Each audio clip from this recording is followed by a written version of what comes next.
今日嘅演出感受就係首先好順利先啦，所有嘢都做咗一隻完完整整嘅作品出嚟咯。雖然都唔係一隻好複雜嘅作品啦，咁但係入面都係有我呢一年甚至乎係近幾年嘅一啲對於我人生嘅一啲思考。咁包括我嘅身體上嘅變化啦，我嘅傷患啦，以至到去到我其實個內心所承受嘅一啲嘢啦，我對呢個世界一啲睇法啦，咁都隱藏咗喺呢一度嘅。咁所以唔係話冇覺得自己完成咗一件好複雜、好宏大嘅事咧，但係又切切實實將呢一年大概學過同感受嘅，我就編成咗呢一隻作品啦。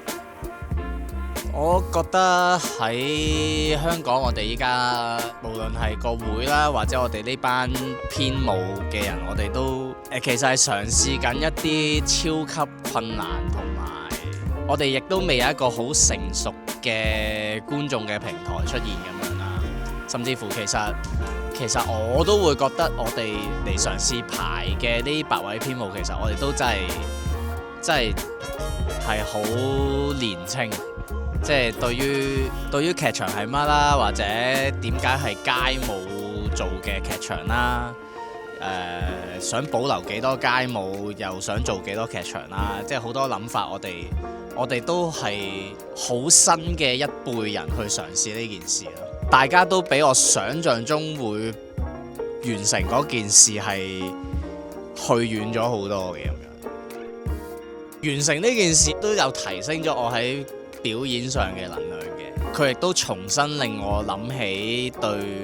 可能係藝術或者劇場或者係演出呢一回事嘅一啲少少嘅追求啦。如果淨係講喺一個編舞創作嘅層面，我覺得仲有超級多嘅嘢可以去學同嘗試咯。但係我依家望呢一隻作品係，我都會用竟然我都咁直白地講咗一件事咯。我嘅得着就係作為一個創作者啦，其實創作啲咩多唔多人睇咧係唔重要嘅，最緊要你全力去相信自己嗰個創作，亦都唔使諗得好大咯。即係可能係小朋友擺出嚟嘅一堆玩具嚟，咁係冇壞嘅。即係我覺得